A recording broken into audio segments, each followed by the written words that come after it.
नालासोपारा पूर्वेतील नागिनदास पाडा परिसरात गणेशकृपा चाळीत आज अनोखी घटना घडली। चक्क पत्र्याच्या छतावरून एक बैल आणि गाय थेट बंद खोलीत कोसळल्याने परिसरात एकच खळबळ उडाली।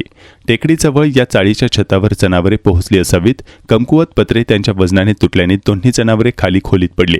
सुदैवाने खोली बंद असल्याने आत कोणीही नव्हते। रहिवाशांनी तातडीने दरवाजा उघडून बैल आणि गायीला सुखरूप बाहेर काढले। या विचित्र घटनेची परिसरात जोरदार चर्चा सुरू आहे।